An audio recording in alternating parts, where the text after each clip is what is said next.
power sweep. Actually, it's the lead play in our offense.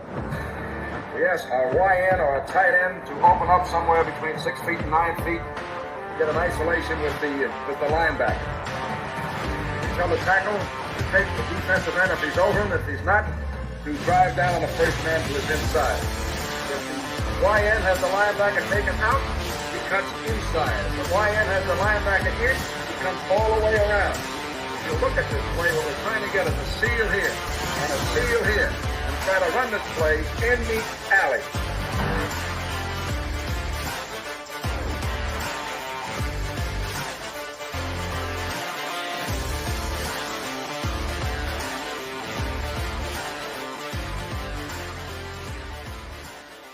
What's up, guys? Welcome into Packers Total Access. My name is Clayton. You can check us out on packernet.com. You can find me on Twitter at Packers_access. You can email us, PackersTotalAccess@gmail.com. Text us, 865-658-5824. I'm joined alongside Tim live in Green Bay. We got Jacob, the Beard, in Wisconsin.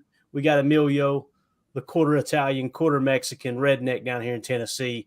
Got his tie-dyed shirt on tonight. Would you smoke a bowl before we got on here, bub? What's going on here? I made a whiskey and Coke before we got on here. Okay. Hey, all right. Stay off the damn weed. Jacob, how you doing, bub? Not as good as Emilio, but I'm good, man. Watched some DBs today. Just got to see the tight ends run their 40s, and I actually compiled a few different my guys, later round guys we can get into later. So, yeah, it was a good day. Good stuff, man. Good stuff. I know. Did I understand correctly? Brock Bowers was not running. Is that right? I didn't see him. Okay, good deal. Tim, how you doing, man? What's going on? Doing great, man. Happy to be here. Ready to talk some Packers. I just want you to know you've been tasked with keeping this thing on the rails tonight, all right? So just so you know. We're in big trouble then, man. This ain't happening tonight. It ain't happening. Do want to kick things off with this, though, and just say thanks to Ticket King. They're sponsoring tonight's show, the official ticket provider of Packers Total Access Live. Guys, they've been Wisconsin-based since 1992, specializing in Packers tickets. Actually, Wisconsin's largest ticket source. They got an office right there next to Lambeau Field, and they've also got an office in Milwaukee. Really want people to get familiar with this website, theticketking.com. You can go register for free. Doesn't cost a dime. You know, the schedule is going to be releasing in May, and it's my understanding these guys and gals over at Ticket King will pretty much beat any other price on Packer tickets. So you definitely want to check with them before going anywhere else and seeing what kind of deal you can get. They do a phenomenal job over there. Again, they've been in business there in Wisconsin since 1992. Reach out to those guys. I know I've been communicating with Paul, really good dude. They just seem like a good Wisconsin-based business, and I love the fact that they're right there in Green Bay. We definitely want to support local, anyone surrounding the Packers. So, again, that is Ticket King, and you can check them out at theticketking.com. We appreciate their support. So let's get into some Packers talk here. Did anybody else see the Tom Silverstein tweet earlier today, right, in the article that he put out? Tim, did you get a chance to check that out? I was trying to play a little catch-up today, and I did. The rumor mill is going. The talking heads are talking, and people are correcting their stories, and all kinds of fun, right, Clayton? Yeah, man, it got a little off the rails pretty quick, to be honest with you. You guys keep an eye on the chat for me as I try to decipher this. I went and read the article, and I got to be real, man. When I read the article, as soon as it dropped, because it just blew up on Twitter, I was like, man, it sounds like they're playing hardball with Aaron Jones. That's what it kind of felt like, right? Well, you know, there was some stuff in the title that kind of led you to believe that they're going to make Aaron Jones take a pay cut. And if he doesn't take a pay cut, then he's pretty much going to be gone. And then there might be a chance that they sign him after free agency or whatever, you know, that type of thing. So with that being said, Tom Silverstein tweeted out shortly after. He said, "Let me clarify the story I wrote on Aaron Jones. The Packers met to try to reduce his salary cap number. I don't know that they're asking for a pay cut." Okay, so that's good that he firmed that up right there, because it kind of made it sound like they were asking for a pay cut. I should have made that clear. It could be a restructure. The idea is to just get his cap number down. Sorry for the confusion. So he had quote tweeted that and put, "I'm the one who wrote the headline and I screwed that up. I meant to say reducing the cap hit. Now, then he later tweeted out, also, those that are blowing up the line about them cutting him, I was pointing out how that was an option, but not a likely one. It's an option with anyone who has a high cap number, but I would suspect they would do everything in their power not to do that. So when I first seen it come across the wire, gang, you guys know what I always say about Tom Silverstein. He's plugged in, right? He's plugged in pretty tight with the front office there. It seems like whenever he shares a message, it's kind of coming from the brass at 1265. And then he immediately went back and corrected that. So that gave me a little more hope that Aaron Jones was going to be back in Green Bay. Because, man, I'm telling you, when I originally wrote it, I thought, is this Goody kind of putting it out there and preparing the fans like, hey, probably not going to be back? But let's go around the horn with it. Jacob, did you see it earlier? And what do you think about it? You know, I think I explained it correctly there. Anyone who disagrees, let me know in the chat. What do you think? I did see it. I don't know, man. I think people might be blowing it a little bit out of proportion. I think the fact that Silverstein had acknowledged it probably made it worse. I don't know. I mean, I get why people maybe would be. When I read it, I was like, man, it does seem like they're kind of strong-armed, like almost it was disrespectful kind of thing. Yeah. I guess it is good that he maybe cleared it up, but I hope that they're not trying to do that to Jones. That's definitely, you know, they don't have the best reputation for treating guys well towards the end of their careers. So I don't know. I just hope that it's not that way. I don't need drama. Yeah, same here, man. Same here. What do you think, Emilio? Two swipes and a first down, bring my man back. But honestly, Aaron Jones is the man, and I feel like the chat's with us. Let me get a yes if Aaron Jones is coming back, because my man is elite and he's a heartbeat of the offense right now. You know, Jordan Love's going to learn a little and just carry that on, I think. But right now we need the man from UTEP 915. Bring him back. Absolutely.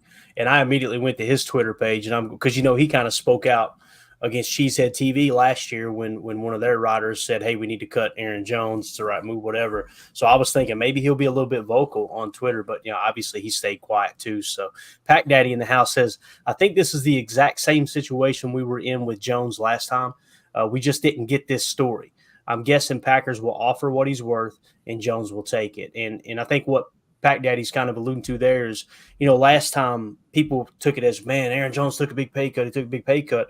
And when Aaron Jones was asked about it, he was like, you know, guys, I'm making more money this year than I've ever made. Like, right. You know, they're going to probably bring that cap number down and get it to the point where obviously, you know, it's going to be reasonable. And he's still going to be one of the highest paid running backs in the league. So I think he'll be back too, man, to be honest with you. Good to see you in here, Ryan, man. Glad you dropped through.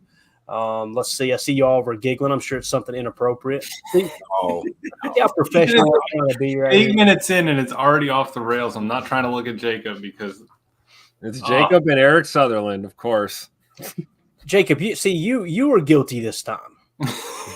I was good for the last 3 days, so you guys got to cut me some slack. You know the punishment, Jacob. I got to do it to geez. you. Oh my gosh! All right, now settle down. Simmer down now. Simmer down now. All right. Yeah, I think he's going to be back though. So anyway, wanted to hit that because it got a little hot there on the Twitter bird earlier today. Also, this came out too, and I don't mean no like of that, Jan. You know what I'm saying? Says Cheesehead TV put a tweet out, said running back update. The Packers are not expected to re-sign running back A.J. Dillon per Tom Silverstein. According to Tom, the Packers also met with Aaron Jones's agent to ask for a pay cut on his $11.1 million salary. So obviously sounds like to me that one there, and he goes on to say if they can't reach an agreement, they'll release Aaron Jones in 2 weeks. So it sounds to me right there like our boy A.J. Dillon's out the door. What do you think, Tim? Is that what you're reading too, man? Pretty much sums it up. Yeah, pretty much. That's disappointing. But you know, we can't say we should be totally caught out of left field with this. We knew this was a possibility. But I guess I don't know. I'll believe it when I see it, but you know, here we go. It's this time of year. We talked about it. You know, here we are, March 1st, and like clockwork, here come the stories. So I don't know. Let's I'm going to wait for official channels, but looks like AJ could be out the door. Who knows? Yeah, no doubt, man. No doubt. So let's see here. I ain't gonna put it up there too open. It's disrespectful to Larry McCarron, although it is kind of funny. But Paul Robertson says in the chat, y'all better start drafting more running backs in your mock drafts. What are you talking about, man? We always take at least one most of the time, too. So this is kind of what we were preparing for, AJ Dillon not being back. Yeah, I think I got the dogs up here. You hear them squeaking back there? You hear the toys squeaking? Yeah. We'll have to run him off here in a second. I seen him drag it up the stairs just now. He's got this toy that's about, I don't know, it looks like a snake or something, and it's got these little bubbles he can squeak in it. He's going to drive us insane if we ain't careful. But yeah, so I think there's a good chance that there's going to be 2 running backs taken, most likely. I think we would all agree with that. Pack Daddy says Jonathan Brooks season. I was big on Jonathan Brooks. Everybody kept tearing me down for it. Not you guys, but, like Jake kept going, yeah, well, don't forget the ACL, right? Because it sounds like it happened late in the season. So if he's not going to be available till like November-ish, I'm starting to think now maybe like Blake Corum, someone like that, right? That's going to be available, obviously, and one of those 3rd-round picks probably be used on a running back. I think there's a good shot at that. What do you think, Jake? I'm still a definite Ray Davis guy. I'd love to see him. I really like Bucky Irvin too, but to be honest, I don't buy that. I don't buy that they're gonna not re-sign Dillon. For some reason, I think that might be. I'm not saying it's clickbait intentionally, but that could be going off of the drama that was fed from the misquotation or whatever with the Silverstein article. So, kind of like Tim said, I'd like to just pump the brakes, maybe wait and see. I still think we draft a running back no matter what. Right. Maybe even 2, just because like our RB3 situation, Patrick Taylor and whatever the other guy, I can't remember his name now. They did okay, but it'd be nice to have some actual talent in the hopper, especially with some of these late round draft picks that we're going to have. There's some deep talent here too. So Emmanuel Wilson is who we're thinking of. And, he's coming off that shoulder injury too. He had kind of late in the season. So there's question marks there for sure. I'm with you, Jacob. We got to be at least one running back, and who knows, maybe that's a free agent pickup, late in free agency. I don't know. As well, but yeah, it still applies too. Like we talked about, AJ probably tests free agency, and we know the market's going to be down. You'll probably get him back anyway. But the way this is worded, though, man, it sounds like they're not interested in having him back, right? I can't imagine they wouldn't want him back for a minimum. Not that AJ wouldn't warrant some kind of increase in pay as far as comparatively speaking to the minimum in the league, but. Surely he'll be able to get 2.5 somewhere, right? I mean, he's that solid of a back. Who knows? He may blow that $3.5 million per year out of the water that Spotrac had his calculated market value at. So we'll see, though, man. Hate to see him go, though. Love that dude, man. Love everything he represents, but same time, man, it's business, no doubt about that. And it's wild that both running backs, the news kind of dropped on the same day. You know what I mean? And all coming from Tom Silverstein, like I say, where it's coming from. It's not just, I don't think that's coming from AJ Dillon. I think they came from the front office, to be honest with you. Right. What do you think, Emilio? You good? I'm not good with it, so I don't know. We've been taken back. It's fine, but no, I'd rather bring John Deere Green back. Yeah, I'm with you on that, man. We're still going to play that regardless. We might, no matter what. We might Photoshop somebody in there on a you know what I mean? We'll figure it out, though, for sure. Jacob, what did you – first of all, you sent me a thing on Kevin Byard. Is that how you say his name? Is that right? Yes. That was released by the Eagles, right? Yep. So Adam Schefter earlier today had tweeted the Eagles are releasing safety Kevin Byard. Per source, Eagles acquired Byard from the Titans last October in exchange for a 5th-round pick and a 6th-round pick in 2024 draft, along with safety Terrell Edmonds. So when I went and kind of looked at his statistics and everything and looked at his PFF grades, looked pretty solid. He's pretty consistent right across the board. The problem is I think he's going to be 31 years old this year, right? So if you go after someone like that, getting him for 1 year, maybe 2 years, you think, Jacob? But how do you feel about it? I know you were sending me all that information. Are you kind of on board with signing a safety like this? I honestly would love to. He's a 2-time All-Pro, both with the Titans. if you bring up his PFF grades, I don't know if you have them, but if you don't, it's fine because he has a really, really solid tackling grade. Most of the time of his whole career, his tackling grades have been in the 80s. His coverage grades have been around the 70s. To some years, he has a decent year, but his overall grades have been, I think he's been a above average player for the majority of his career. He has started to taper off a little bit, but we've seen Green Bay bring in, especially guys in the secondary, kind of revitalize their careers. I think that at 31, that's not that old, in my opinion, for a safety. So I think if we bring him in, at least it's like a base floor line, maybe one of those, veteran guys to kind of help guys along. I think it'd be great. He didn't get a lot of snaps in Philly last year. He was, I think, their third rotational safety, but he's still he graded up pretty well, and he's known for knowing how to tackle and wrap up, which is something that the safety position is. We could use a little bit of that, right? Lacking. Sure. Yeah. Did I read somewhere too that his salary last year was like $12 million, or no, they freed up $12 million by cutting him? Did you hear that? Yeah, something like right. 10 to 12. Yep. Yeah. I think his salary was like $13 million, and there was like $1.5 million in dead cap or something. Yeah, I just don't know if I like that kind of price tag on him. Not that he'll get it, but maybe here in a couple of days we'll check his market value. I think there's some better safety prospects out there, in my opinion. Like I said, I like Alohi Gilman. I like obviously Geno Stone. I guess the question is this: would you rather have Byard or would you rather have Darnell Savage? That's the real question. Antoine Winfield Jr. Got it. I would bring Savage back if that's my only option. Yeah. Amen. Definitely. Yeah, I think so too, because you're going to get him at roughly $5 million, and Byard might be upwards of 10. Mm-hmm. So I'd rather bring Savage down, put him in the slot, and just then we can get some rookie safeties or something like that if we want. Yeah, for sure. So there's your Byard talk. You sent me a couple other screen grabs too. I just grabbed a screen grab of the actual tweet here from Kent Lee at MathBomb. Said Rook Orahora is a defensive tackle prospect in the 2024 draft class. He scored an unofficial 9.88 RAS out of a possible 10. This ranked 21 out of 1,620 defensive tackles from 1987 to 2024 splits projected. So obviously, anytime you're pretty much top 20 out of 1,600 others, yeah, it's saying something, right, Jacob? You like this guy pretty good, don't you? Yeah, I think I sent you a message or two while they were working out yesterday that I thought that he looked really smooth, really big.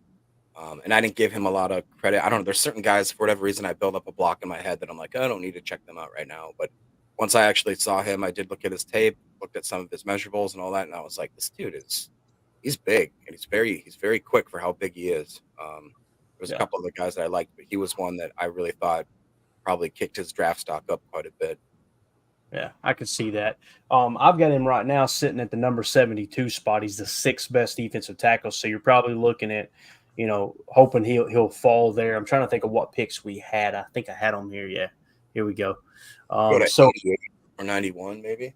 Yeah, we got 88 and 91. So yeah, he's number 72. If you're going to get him, you probably hope he falls maybe to 88, that type of thing. Would you take him with the 58th pick, Jacob? I kind of feel like it's a little bit of a reach, right? I wouldn't.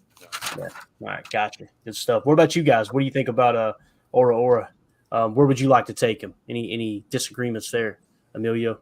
I would say third round would be the way to go, but it's a great score. I mean, besides the weight, the dude is, basically elite everywhere else, and he's tied for third in the most bench reps in the entire combine so far. So I'll take that. Dude's huge.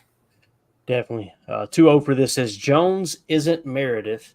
Pay him more than Outback Steakhouse coupon. I'll tell you this, man. Twitter agrees with you because it went nuts. I don't think I've seen one person. I'm sure they're out there, but I don't remember seeing one tweet that was like, "Hey guys, it's just time to cut bait." Everybody was like, "What are we doing?" There was a couple F-bombs in there too. There were some people going at the front office pretty good, but yeah. So let's see. You sent another one here too, Jacob. Logan Lee. Is that our boy? Is that our guy? Yeah, that's our guy. Look at this 9.10 defensive tackle out of Iowa. Logan Lee, pretty strong showing there, man. Did everything too. Didn't hide from anything. That's even with him coming in with a 1.76 weight grade at 281 pounds. So that's pretty impressive, man. Put 10 pounds on that boy and turn him loose. Sounds like he's got a little bit of a future. Do we looked it up last night, didn't we, Jake? Didn't we try to see where he was ranked at, where he was kind of projected to go? Wasn't it really, really low? Honestly, I don't remember if we did look up where his census is. I don't know for sure. I think he could have helped himself because they have him kind of sat in that D tackle position. I think that other teams could see him kicking out and being maybe like a 4-3 end and more of like a kind of a run defender, edge setting type guy, maybe a situational first and second down kind of guy that they move around because he didn't have the size, but like you said, you could put easily 10, 15 pounds on him and he'll still maintain a lot of that athleticism. So got it. I'm trying to scroll through here real quick, see if I can find him. Boy, they're going at it now. 308 is his ranking. He peaked at 177. You guys talk for a minute. I'll break this up. I like what Doug said here, right here. The single most thing Jordan Love needs to continue his progression and confidence is Aaron Jones. So I second that, man. We need to bring the man back. Agree. I mean, I have no doubt that it's going to get done, guys. Like, Right. Is there anyone here that seriously thinks that they're going to let him go? No. So, maybe that's where like you guys were saying, maybe that's where this whole, Dylan's going to be, let go, and we're not going to really make a big offer. I mean, the Packers have a track record of doing that, right? Where we just don't offer you much, or we don't offer you anything and let you walk off into the sunset, or come back and play for the cheap if you want. Right. But Aaron Jones, I mean, that guy's going to retire a Packer, as he should. They butter us up trying to not, bring Aaron Jones back and AJ Dillon. And it's like, oh no, but we got Aaron Jones back. Don't worry. We got it. Like, and in a couple of weeks, we could all be sitting here saying, wow, we're going to have them both back, so time will tell. Another one that kind of sparked a lot of conversation on Twitter was T'Vondre Sweat. And I've seen a lot of people saying, well, if he was a corner and you broke it down per weight, he actually would have been elite. And it's a lot of ifs and buts and this and that with T'Vondre Sweat. Jacob, I know you're big on him. Robert Griffin III tweeted this out. T'Vondre Sweat at 366 pounds just ran his 40-yard dash at 5.27 seconds. And it was fluid. There was some fluid dripping, but I don't know if it was fluid. Adjusted 40 time at his height and weight is like an 180-pound DB running a 4.26. Blown mind emoji. I'm confused. Somebody help me compute that there.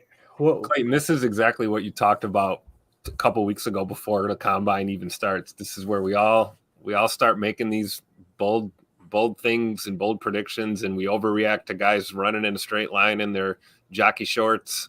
I mean, can you really get this much from a 40 time? Like, is that like? That's the point. And like some people are going, Clayton doesn't like T'Vondre Sweat. That's not true. Right. I've got him listed as my third best defensive lineman in the entire draft. I'm just saying, like, why are we trying to make this something that it isn't? As far as, that him being this, like, I mean, you read that tweet and you go, dang, he's elite. You look at the RAS and it's like in the basement. And I didn't see him run and go, wow, that's fluid. That's just me personally. I did think, man, it's got to be rough getting that much weight going forward. I wasn't sitting there dogging him, but yeah, too old for this. I've heard enough. Drop Sweat into coverage. I'll tell you this. I'll tell you this right here, man. If Hafley does a little bit of what he did at BC, you're going to see the D tackle drop into coverage from time to time. People are going to lose their minds. Blake B in the chat says, if your 370-pound D tackle has to sprint 40 yards in a game, you done messed up. Amen.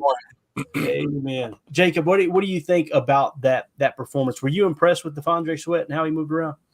I actually was. So I'll be the devil's advocate here. If you watch, not necessarily with the 40, although for a big guy to move like that, that is honestly impressive. It is.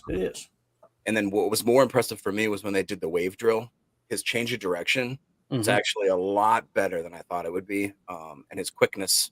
And we talked about the trouble with Sweat is you don't ever know if it's him when he lines up next to Byron Murphy as well on every snap, because that's two really, really talented guys on that D line. So you're not quite sure if he's that good or the combination between the two of them. But to me, that's kind of a moot point as well, because they're going to be lining up next to NFL players, which any NFL player is pretty much ready to go better than Byron Murphy or anybody else on that Texas D line. So I think you should have to maybe look at him in more of a bubble and just see what he can do as an individual man. He's going to be a dude that sucks up two, double teams almost every single play. And if you don't, then he's going to make you pay for it. So I think that he's worth high draft stock. Yeah. The wave drill is certainly more valuable, in my opinion, to, really judge a player than just a 40 time, Yeah. Even like his four bag though, his feet were quick. He kept nose over toes. And the fact that we talked about it, that he kept his weight, doesn't sound like a big feat to keep your weight at below 370, but you ask any of those big boys, it's easy to let yourself go. Just let Paul go. Robertson said nose over toes sounds like a club back in Milwaukee. I don't know what kind of club he saw. No, he didn't say it. He didn't say it. But Greg Ross did say Paul has freak athlete's feet. Athlete's foot. There you go. You sure about that? Oh, boy. So, yeah, with Tavondre, though, I was going to pull my board up, but I don't have it. Actually, I think I got his ranking right here.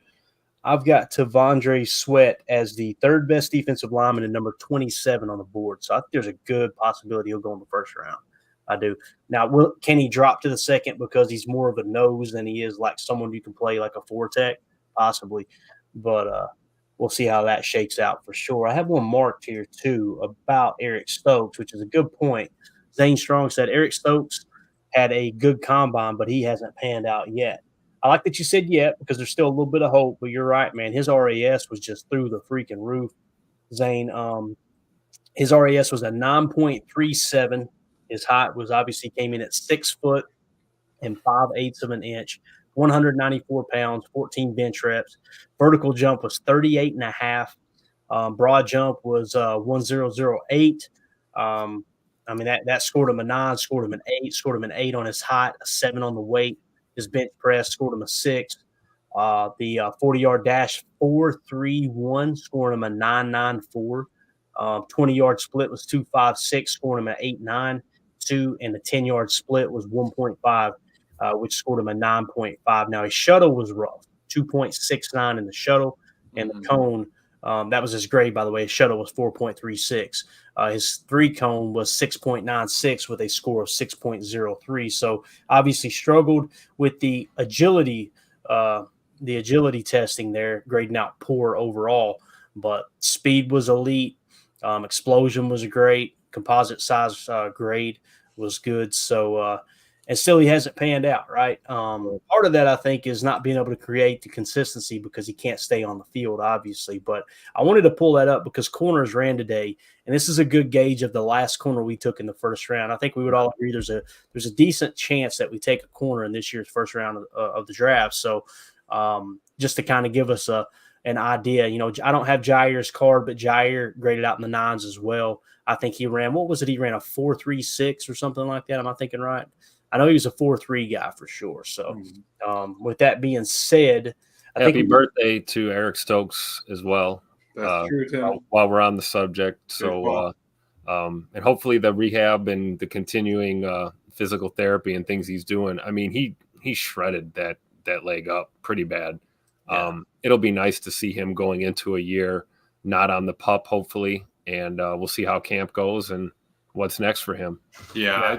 When I was watching tape and I saw that him fold up on that was just it was ugly to see. Let's just get past. I'm pretty sure you can only see it on the All-22 too. It fell out of broadcast view, but ugh. Yeah, I mean, we forget he wasn't even walking before last season. So right. For him to just even get back and play a couple games, make a couple starts was an accomplishment. So hopefully 2024 will be a better year for him. Yeah, for sure. Blake B in the chat said that double whammy knee, Liz Frank, was a killer for Stokes. It's hard to come back from, man. There's no doubt about that.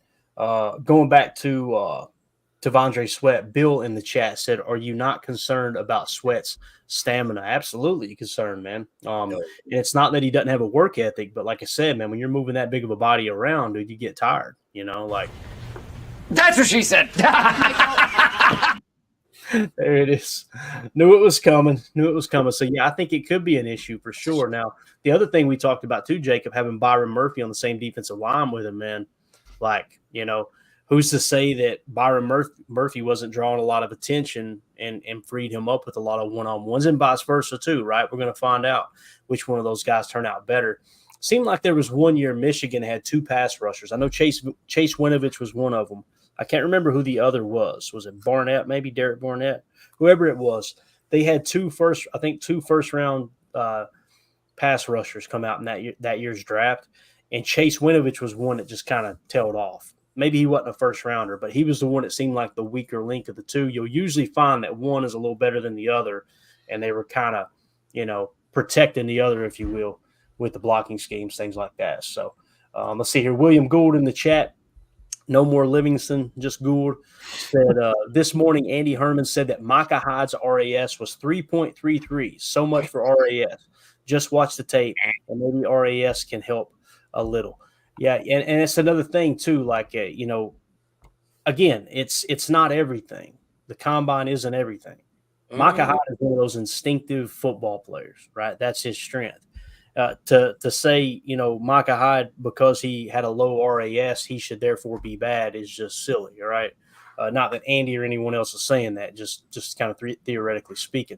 It's another thing to try to confirm what you're seeing on tape, right? That's what it comes down to. Now, Micah Hyde, wasn't he undrafted? Am I thinking right? No, I thought we drafted him. Did we actually draft? I thought we took him, yeah. Okay. I want to say like 5th round, but I'm probably wrong. But again, the 3-3-3, it didn't end up for us anyway. We got rid of him anyway. So, you know, that's tough. Bad move. What were you going to say, Jacob? Well, so on this topic, I actually sent you another screenshot, but I didn't want you to put it up, but it actually fits perfectly right here.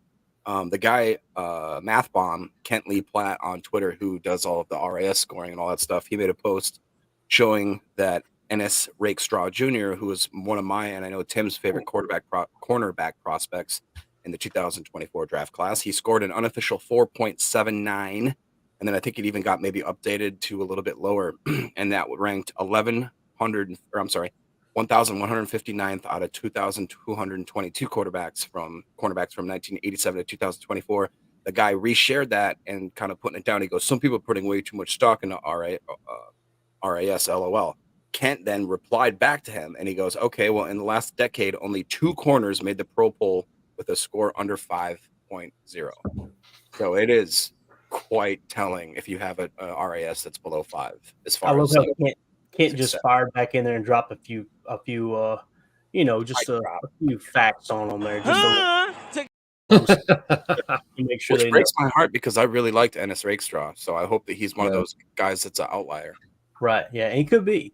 We've seen that before, though, right? We've seen guys with, you know, or like you're talking about with the combine, right? They don't do well at the combine, and then, you know, their rookie season, they're the players we're talking about the most for having an unbelievable year. And then you get guys who have great combine, high RAS scores, and they're like, you know, face on a milk carton. Where are they? And, you know, it goes both ways. So I'm with you, Jacob. I hope he is an outlier because I'd like to see him do well. I mean, whether we draft him or not, I like Rakestraw. I really do. Yeah. Micah Hyde, 5th round pick, by the way. I just found it. 159 overall in the 2013 draft.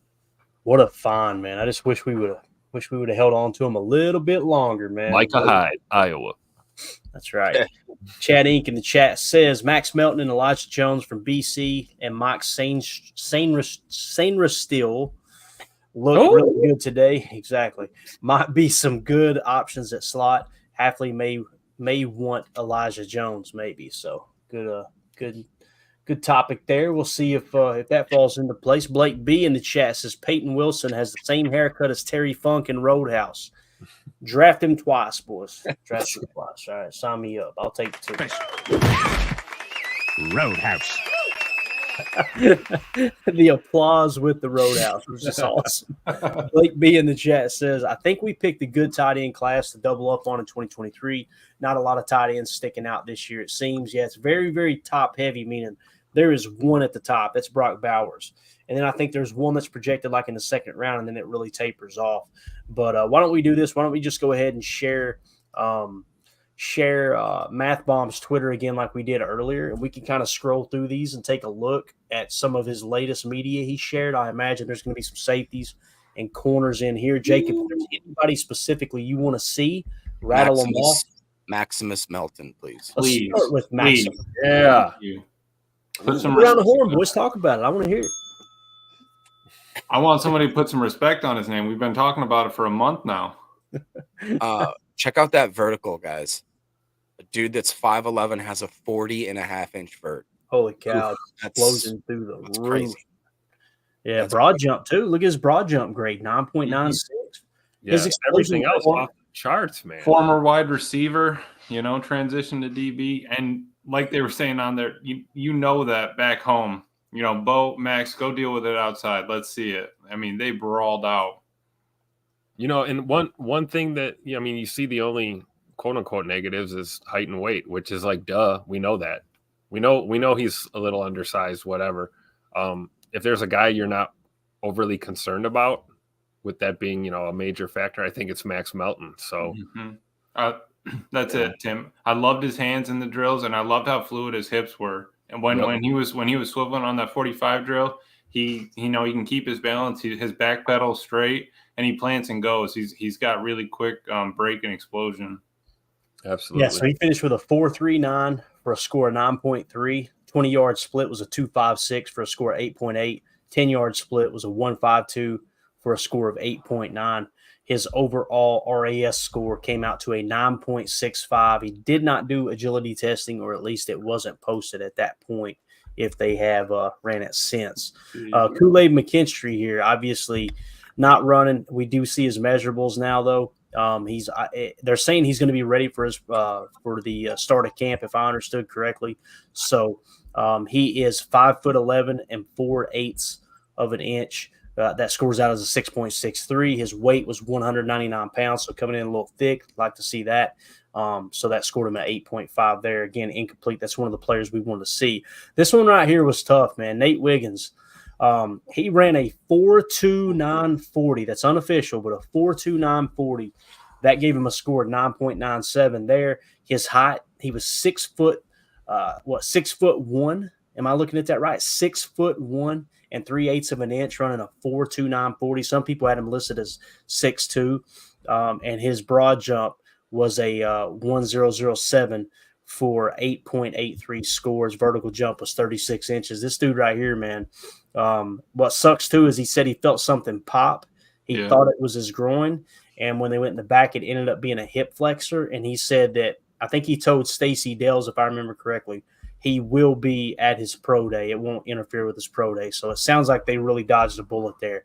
Mm-hmm. As soon as he walked off the field after that, man, I got sick in my stomach. I was just like, that freaking sucks, because he crushed it. He absolutely crushed it there with the run. Nate Wiggins, if he is healthy for his pro day, Jacob, this dude right here, I'm trying to think now who are going to be the top corners, man. Who do you see as the top corners in this draft? Like if we go to the consensus big board and I go to corners, obviously this is before all the information today. They had Terrion Arnold, Quinyon Mitchell, Nate Wiggins, Cooper DeJean, Kool-Aid McKinstry, and then Rakestraw. I think we would all agree Rakestraw probably dropping a touch. Kool-Aid McKinstry probably going to stay put there in that 4 spot, I would imagine. He's sitting at number 20 overall. I mean, that guy peaked at 2 at one point. Cooper DeJean, we'll see him at his pro day. He's sitting in the 18 spot. He peaked at 9. Nate Wiggins is sitting in the 15 spot. He peaked at 14, so he's liable to jump up to his highest point so far. We'll talk about Quinyon Mitchell here in a minute, but what do you think of Nate Wiggins, Jacob? Dude, Nate Wiggins had an amazing day, and I think that officially it was 4.28. Mm-hmm. They came back later and said, like, he actually gained a tenth of a second there, and yeah, it was horrible to see. I did hear as well that he said that he thought something popped, but if it is just a hip flexor, then that's a good news situation for him. I know he was mad that he wanted to show out. He was one of the quotes that was kind of cool is they're like, oh, well, you got a 4.28. Aren't you happy? And he goes, no. It's like, I wanted a 4.2. Yeah. It's like, okay, that's cool. I like the guy. The only thing is he's a little bit undersized. Wiggins is more of like a dog, though. When I watched him, he's not afraid to come up and hit. He's not afraid to wrap up and try to tackle and pursue in the run game. So, that's all right. We'll talk about Quinyon Mitchell in a minute. He definitely showed out. The other guy, Kool-Aid McKinstry, I didn't realize that he didn't know he was injured. They had a doctor on staff that just did like a medical eval, and they're like, hey, your foot's broken at the combine, right, Jacob? Oh, okay. Yeah. That's when they found it. Yeah. How did DJ James do? He did good. He did well. Because he'd be another guy on that radar. 4.43. I want to point out real quick before we move on, Nate Wiggins weighing in at what, 173? Is that what they said? Yeah. So that's my only nod. Who was the guy you wanted to see, Tim? DJ James out of Auburn. DJ James. See if we can find him real quick. Here we go. So, not complete, but pretty solid in the speed testing, right? He's another one, came in at 175 pounds, so he need to get that guy a cheeseburger or two.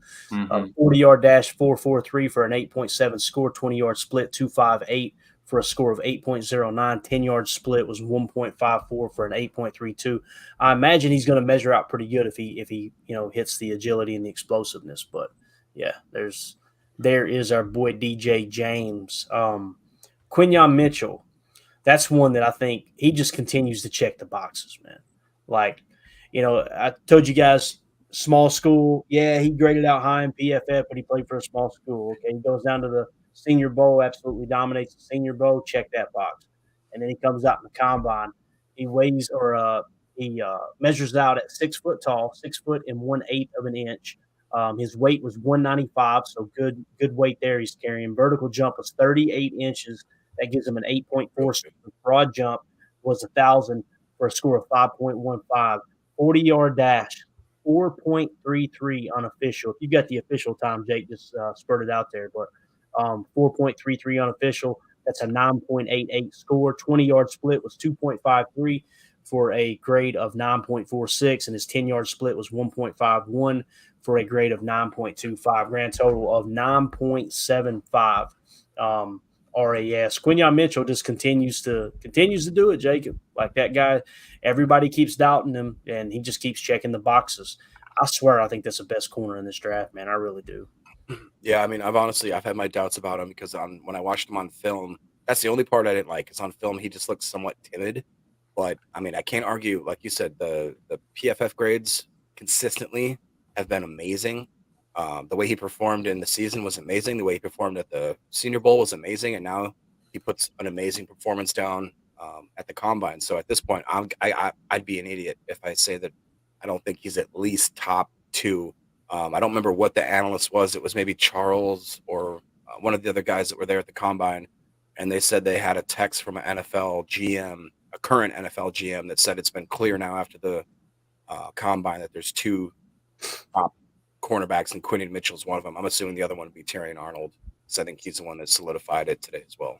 Yeah, Quinyon Mitchell can move, man. In that W drill, his explosive is you can tell, and it's so smooth. He runs through the ball when he catches it. He doesn't need to chop down and take a second to read that. It was impressive. He was moving out there at his at 6 foot. He was cruising. Yeah. What do you think, Tim? You like Quinyon Mitchell? Yeah, I'm definitely with you, Clayton. I think he I don't know if I'd call him the best corner in the draft, but man, he sure as heck could be a sleeper for sure for me, if not 1 or 2, we'll see though. Again, a lot can happen between now and then, but I got to rewatch everything. I didn't get to catch much of the combine so far. So let me not get too critical, but no, I do. I like Quinyon Mitchell though, from what I've seen so far. So consensus, Yeah. The consensus big board has the corners listed like this: Terrion Arnold, a number 1, but sitting in the 10th overall spot. Quinyon Mitchell, number 2, in the 14th spot. Nate Wiggins, 3 in the 15th spot. Cooper DeJean in the 18th spot, obviously the 4th best corner, and then the 5th best corner, Kool-Aid McKinstry in the 20th spot. They had Rakestraw in the 30th spot. Like I said, man, I can see him dropping now. They have Quinyon Mitchell mocked to go to, the projection is to go to the Indianapolis Colts. Understand that's not one opinion, that's collective mocks coming together, and that's kind of the consensus has decided he most likely will be going number 15 to the Colts. We'll see how that changes as the week goes on and all the combine information comes in. We're gonna get my boy Rakestraw at 57, man. It's gonna be great. Could happen. That would be awesome, man. I'd be all about that for sure. Let's see. Anyone else, Jacob, that's on your radar, man? Peter Stone's asking for Cam Hart, Notre Dame. He had a good day, if I'm not mistaken. Got a 6'3". He is lengthy, dude. Very long. He is long. You walked right into it, but I'll leave you guys alone. Yeah, appreciate it. I was waiting. It's funny. Everyone paused. We were expecting it. So, Cam Hart, here we go, man. 9.82. What school did he go to? I can't remember. What name? Quasimodo. Sorry.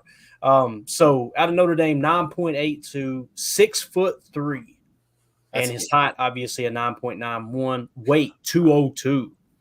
9.1 there for his score. Vertical jump 39.5 inches for a 9.2. Broad jump 10-10 for a score of 9.4. 40-yard dash was only a 4.5, which graded at a 6.92. 20-yard split was 2.61 at a 6.70 score. 10-yard split was 1.57 at a score of 6.86. No agility testing done. So obviously it came from the explosion and from his height and his weight, right? So, are we worried about that 40-yard dash at all? You remember what Daniel Jeremiah said on that video the other day? The 40-yard dash is more important for corners than wide receivers. You got to be able to match speed. Or do we feel comfortable saying that Cam Hart could cover a 4.3 receiver, right? That's kind of tough for me to a tough sell there as much as I like Cam Hart. Other than that, man, he's definitely going to be a physical corner. It kind of feels like a zone corner. Do you guys agree with that? I was just thinking, is there a way? Is he one of those guys that convert to safety and actually have it be successful? Yeah, I mean he's carrying the weight. I don't know what his tackle grades and stuff look like, but yeah, he's kind of built like a safety, to be honest with you. And he's got that explosion too. Someone who could rotate into the box quick, that type of thing. We'll see though, man. Again, if I hadn't heard Daniel Jeremiah talk about how much speed matters for the corners, I would be like, hey, 4.5 is quick enough for me. But just hearing him talk about that kind of got me a little more aware of that. Yeah, his 3-cone was 7.12 seconds, which as of right now is it the last, but his 20-yard shuttle, he was at 4.24 seconds at like 5th right now. So it's not terrible, but it's also not finished, I guess. Yeah, got it. Who else, fellas? Who else we want to see here? We got them all in the hyper. DeCamerion Richardson. Ooh, I don't know if I liked him as much. Let me see. I don't know if I did. I didn't like his ball. I don't think I liked his ball skills when I was watching him. But you didn't, Emilio. All right, here we are. 9.77 overall score. His height was 6'2" and 2/8 for a 9.8. His weight came in at 188, so a little bit slim there. His vertical jump 35 inches, scored him a 5.4, a little bit down there. Broad jump 10.08 for a 9.07 score. 40-yard dash 4.34 at 6'2". Holy cow, that's a score of 9.8. 20-yard split 2.53 for a score of 9.46. 10-yard split was a 1.51 for a score of 9.25, totaling out to a 9.77 RAS score. Yeah, he's looking pretty good there too, fellas. Let's see where he's at on the big board. You guys talk about him for a second. I'm gonna see if I can find him real quick. Why didn't you like him, Emilio? You said I didn't like his. I don't think I liked his ball skills as much, but it's because when I watched him, I'm pretty sure he was chopping down every time to catch it. I didn't love that. I wish he kind of ran through it, but I want to hear what you liked about him, Jacob. Oh, I mean, the size again. I'm a sucker for, all right. Dudes. Okay. All right. I don't even see him on the big board, bro. I don't see him anywhere on the big board. Oh, man. This is a national outrage. Where is he on the big board? What is going on? All right, so are we moving to the next one then if he's just not even on the big board? Why do you got one? Do you have one, Emilio? I liked. Let's see. How's ball skills? I was going to say Josh Wallace. I liked from Michigan. DJ James and Marcellus Dial from DJ James from Auburn, Marcellus Dial from South Carolina. I think. All right, we hit DJ James already, right? We did that, idiot. Who was the? Dang. Josh Wallace, Michigan. Josh Wallace That's from what we talked about. We looked at his PFF grades. He did really, really well. Opposite Michigan guy than what's the other dude's name? He hasn't posted an RAS card yet for him. So. Marcellus Dial, South Carolina. Spell that last name for me. Dial. I'm pretty sure. Dial. I don't think he's posted that one either, Bob. Right there. No, there he is. Here we go. Yeah, they got him listed as free safety, right? Ooh, okay. I think he ran with the DBs, or the corners, but I like that. Okay, 8.76, comes in at 5'11" and 6'8", 190 pounds. That kind of both of those are down. 4.8 for his height, 2.1 for his weight. Vertical though, 40.5 inches. Mm-hmm. Wow, 9.63 score there. His broad jump was 10.09 for a score of 9.39. 40-yard dash 4.47 for an 8.83. 20-yard split was 2.62, 7.58. 10-yard split was a 1.57 for a 7.69. So obviously his speed came in the long haul there as opposed to that quick twitch, but he's got explosion too. And I think those three I had together in a bunch just because I like their hip swivel, and eye tracking ability. Right? Yeah, that and being able to track the ball, off of break and stuff like that. I didn't think Isaiah from Syracuse. I thought he had a kind of rough day, and Haddon from Tennessee kind of had a rough day. But besides that, the only other one I was looking at was the safety Jalen Carlisle. I thought later on he might be, just because he was like 6'3", 220. Don't mind that at all as a safety. Gotcha. Marcellus Dial is listed as a cornerback on the consensus big board. He's in the 218 spot. He peaked at 186, but he was sitting at 218 coming into the combine. I'm going to switch over and see if we can find anything. Do we have anything at all on Tyler Nubin, Jacob? Did you see anything from him today, man? Yeah. No, he did. He just didn't run the 40. He ran most of the other skill drills, and they said that he looked. I mean, I watched him. He looked just fine. Yeah. Did he? Yeah. No kind of vertical or anything like that, though? No, it sounds like he's going to be doing most of that stuff at the pro day. That's what it sounds like. Gotcha. So didn't hurt himself today anyway. No, he looked good. What about Jerrion Jones? Jerrion Jones, he a corner, right? Am I thinking right? Mm-hmm. Yep. All right, Jerrion Jones, bang, 9.87. Woo! Lower, 5'11" and 7/8 of an inch. You got 7.3 score there, 190 pounds, 5.6 score there. Graded out elite in his explosion at a 39.5 inch vertical jump. That's a 9.29. His broad jump, 10.09 for a 9.28. 40-yard dash, 4.38 unofficial for a 9.5 score. 20-yard split was a 2.55 for a 9.1 score. 10-yard split was a 1.52 for an 8.99 score. That's about as good as you can ask for right there, man. He's flirting with 10 flat, isn't he? Yeah, look over on the Jerrion Jones' quarterback prospect of the 2024. It's 9.87 RAS is 30th out of 2,222 from 1987 to 2024. Yeah. Dang. Is that good, boys? I don't know. Is that good? Did I break it? What does that mean? Did we talk about Kyrie Jackson? No, I don't think so. Did not, but he had a good day too. Yeah, 9.42. He measured in at 6'3" and 6'8", 194 pounds. Vertical is 36.5 inches. His broad jump, look at that broad jump, 11.01 for a 9.79. 40-yard dash, a little bit slower to 4.5 unofficial. That gives him a 6.9 grade there. His 20-yard split was a 2.61 for a 6.7 grade, and his 10-yard split was a 1.57 for a 6.86 score. So kind of slowed down in the middle. He started strong, finished strong on that 40-yard dash there, but again, a RAS of 9.42 out of Oregon. Good size there, too, for Kyrie Jackson, for sure. Where's he at? Let me look real quick and see where he's at on the consensus big board, because I know we've talked about him several times. I think we've even mocked him a couple of times, right? I want to say he's like somewhere around the 7th to 10th ranked cornerback in most places I'm seeing him.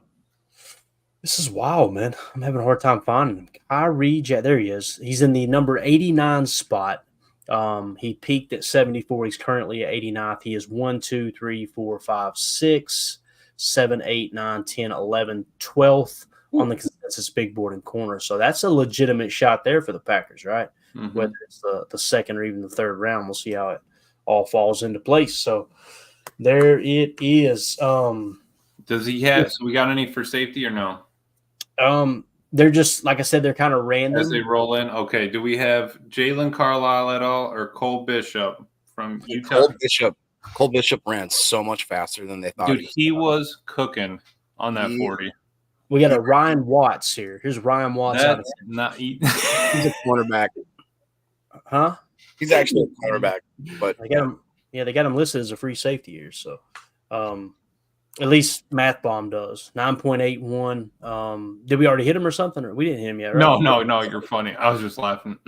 6'2", 6'2" and 7/8, 208 pounds. So carrying good size there. 40.5-inch vertical jump, 10.05. So we got an elite explosion grade, a great composite size grade, speed grade just good.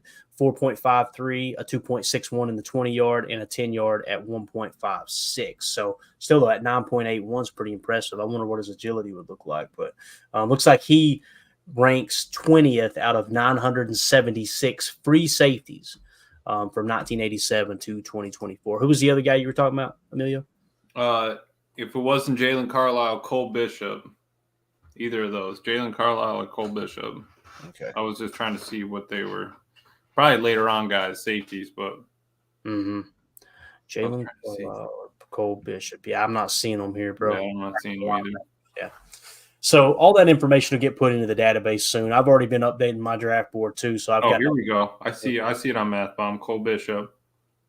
He's 9.82 RAS. That's the safety he put it up an hour ago. It's on It's on his Twitter. It's on his media. I was just scrolling through on my phone. But so he had a 9.82 RAS. His height was 6'2" flat. His weight 206. Left him at a 7.51. His vertical was 39 inches, so 9.91. Broad was a 10.04, 7.91. His 40 was a 4.45 at 9.92. With his 20-yard split, 8.63, and his 10-yard split, 8.26. That dude out of Utah was cruising. Him and Vaki, I was looking forward to seeing, and I didn't even notice that Cole was there, man. And he showed me at that 40. Yeah, there's Vaki. Vaki had a little bit of a rough day, man. He did. Obviously, he measured in at 5'11" and an 8th. That's going to give him a 3.4 there. His explosion grade's fine. His weight was good at 210. But 40-yard dash, a 4.62, 20-yard split, 2.69, 10-yard split was a 1.61. So all those grade out in the 4s. Obviously, kind of a rough day there. I did hear they wanted him running some running back drills, though. I was going to say they're planning on switching him, it sounds like, to running back. Are they? They are. It is most likely path to actually making an NFL roster. Wow. That's pretty wild, man. That is wild. I saw you had Jalen's up there, Carlisle, but that's all right. Yeah, I pulled it up while you were talking. Yeah, that's my dude right there. I look at his size, and he can move. All right, he had a low vertical, but fine. I liked what he was putting out there, and he broke on the ball well, and he caught every. He's jumping like a white guy, Emilio. I ain't hearing it, bro. I'm just joking, man. I'm joking. Go ahead, keep on, carry on. No, I don't know. I liked him just because I'm guessing he's probably 200 on the board or something like that. Let's bring him in. I liked he was green in the size department. He didn't jump out of the room, but everywhere else he caught the ball. He broke well. I liked everything. His hips were fluid. He peaked at 135, but the consensus big board has him at 294 currently. So yeah, he's way down the list, and that's just the consensus big board. It don't mean anything. You know what I mean? Like it could shake out later. There were some tight ends that I seen that he had posted too here. I think we got our first 10, didn't we? Yeah. Theo Johnson out of Penn State. 6'6", 259 pounds. He's a peanut away from 260, boys. Vertical jump, 39.5 inches. Broad jump, 10.05. 40-yard dash, 4.58. I mean, you're talking about a great size grade, elite explosion, elite speed, didn't do anything agility, at least as of this point. That dude right there just climbed up some boards, didn't he, Tim? Oh, Theo Johnson. Let's see what he looks like here on the consensus big board, man. He sitting in the 131 spot. He peaked at 112. I think we need a fourth tight end, man. I was just going to say we're like not drastically in need, but certainly looking to snag somebody in this draft. And you think he'd be around, middle to late rounds? See, I mean, what does that equate out to there, Jacob? You're pretty good with numbers, man. He's coming in at the 131 spot. So divide that by 32. What round would that put him in? Third roundish. Third. Yeah, third, fourth. 4.09 would put him at. But he's probably going to climb up close to the top 100 now. With a 10-0. Yeah. I would say so, man. Chewy with the super chat. You are the man, Chewy. Thank you so much, buddy. You're too kind. He said, hey, Goot is on record 3 days ago saying he wants to get back to drafting multiple quarterbacks again, seemingly to develop for equity. Any of you think we're going to draft one? I think there's a good chance if the right one falls. That's what's interesting about it, too. Let me go ahead and unshare this. And I'll try to share the consensus big board with you guys real quick. We're at the hour mark, but we'll just look at the quarterbacks real quick and kind of see, since Goody made that comment, he could be sending a smoke screen. We all know that. That's right? What I think. I think he's stirring up everybody else in the NFL because we found another diamond in the rough, and they're just going to jump on every quarterback that's in front of us. Could be, man. Could be. And you know what? That makes, it could kind of provoke some trade interest too, right? When they find out, hey, they're interested in the quarterback. Maybe other people might want to jump up in front of us. But, Chewy, thank you so much for the super chat, buddy. I'll drop this down so we can take a look real quick. Let's see if we can kind of predict this real quick. So you got Caleb Williams 1, Drake May 2, Jaden Daniels 3. I think those guys are going to go, obviously, there in the first round. J.J. McCarthy, I think there's a really good chance he gets drafted in the first round. Bo Nix is flirting there at 33 spot. Then you got Michael Penix Jr. at 39. After that, it drops off significantly. You got Spencer Rattler. He's got to be 127 years old now. Spencer Rattler in the 94 spot.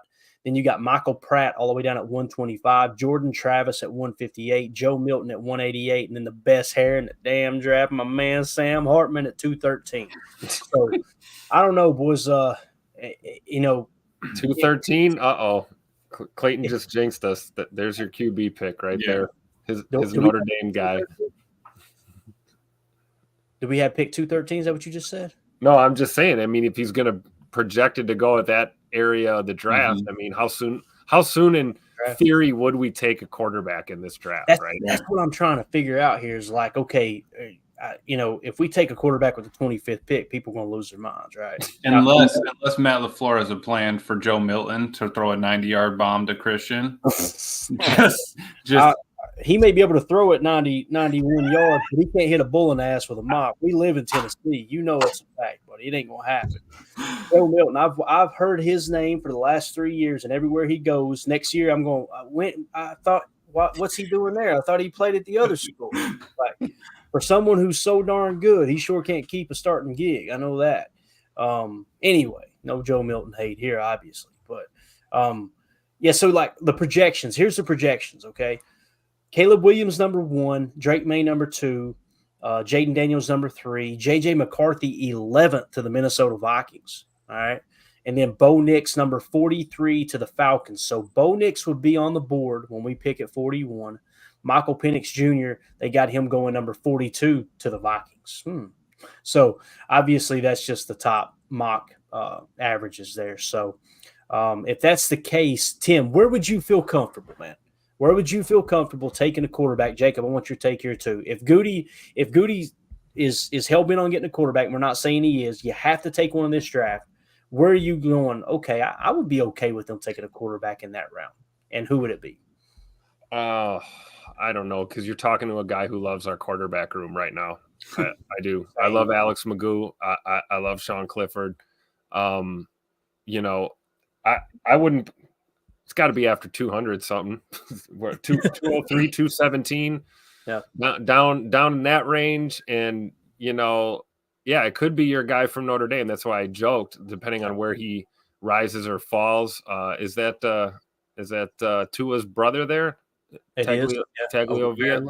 Yeah. Yeah, from Maryland. Okay, maybe someone like that comes into mind, but I'm kind of hoping we don't take one. But I definitely agree with the premise that you draft one when you don't need one, and it would not shock me if they took a quarterback. But anything in the early rounds would certainly surprise me. Yeah.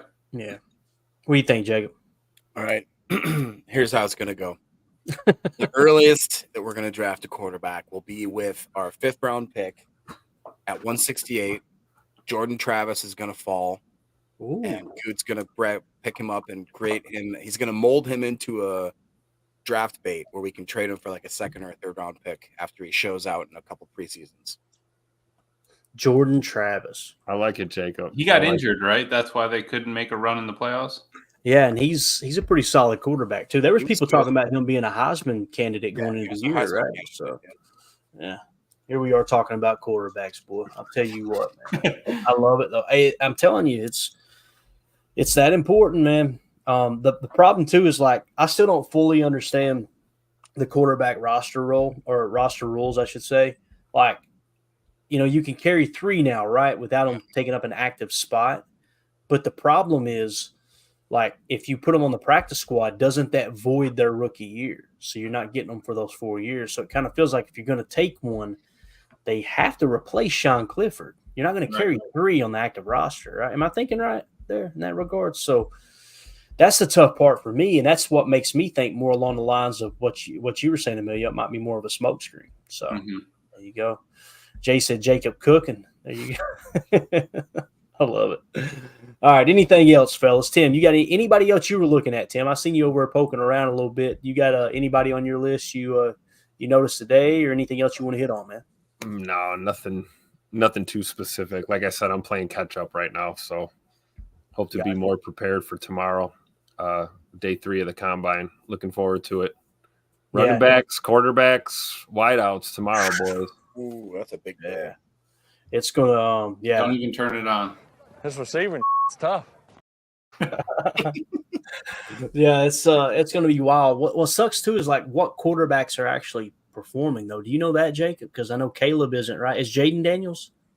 I don't think he was either. I can't remember. A lot of the top prospect guys I know in this draft, for whatever reason, are kind of relying more on their pro day, like to be in that more comfortable setting, I guess. But yeah, right. Emilio, you got anything, bub? No, it was cool to be able to sit down and watch it a little bit. But like we said, they're just running around in compression shorts and a t-shirt. But I do like to see the fluid movement more than anything. We don't always need the top end speed and stuff like that, but I like to see the short shuttle cones and stuff like that, and how they can turn their hips and track the ball off a swivel. Yeah, definitely. We'll see how it goes, man. I'll tell you this: we were mature tonight, man. We didn't get out of control, did we? No. It was kind of boring, to be honest with you. I feel like the night show. We need to get a little wild in here, but spicy. Anyway. So, all right, we'll get out of here, gang. Appreciate everybody hanging out with us. This was a lot of fun.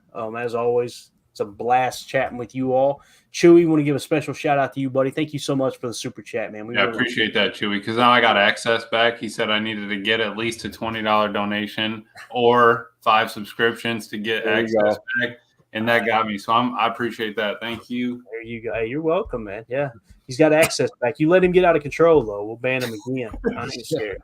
You kidding me, Jacob? Yeah. Anything at all, man? No, I'm excited to get through the rest of tomorrow. It's gonna be a fun day. In the morning, I believe we're doing a morning show, correct? And if we are, we should have those tight end numbers and the safety numbers. We can go through those. That should be fun.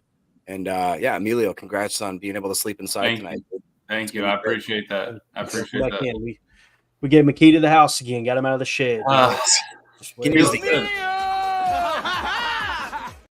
And I thought they locked me out for good.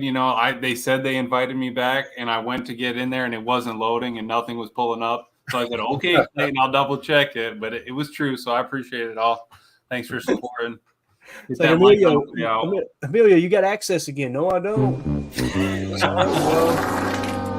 Sorry about it. So there you go.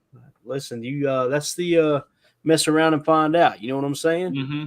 Got to keep them in line around here. He gets out of control quick. So, all right, we're out of here, guys. Hit him with that bell one time there. You know what I'm saying? Tim, I love those, by the way, man. It just reminds me of the old school sports talk days, dude. So we're gonna use the heck out of them, no doubt about it. So awesome. Yeah. All right. And what was the other one too? You got another one, the surprise one. That cracks me up. Every time I hear that, I think of the Joe Biden video. You know what I'm talking about, too, right? Where he gets caught sniffing the kid, and they hit him with the old. I love it. All right, calm down, guys. All right, there are no politicians off limits on this show. I promise you that. So, bunch of damn crooks. All right, we're out here, guys. Appreciate y'all hanging out with us. We will see you tomorrow morning. Again, Chewy, thank you for the super chat. Everybody have a great night. For those of you listening on the pod, thank you for making us a part of your day. As always, let's go out and be the change we want to see in the world. And go Pack, go. The power sweep. Actually, it's the lead play in our offense. We ask our YN or a tight end to open up somewhere between 6 feet and 9 feet. Get an isolation with the linebacker. Tell the tackle to take the defensive end if he's over him. If he's not, to drive down on the first man to his inside. If the YN has the linebacker taken out, he cuts inside. If the YN has the linebacker in, he comes all the way around. If you look at this play, what we're trying to get is a seal here and a seal here, and try to run this play in the alley.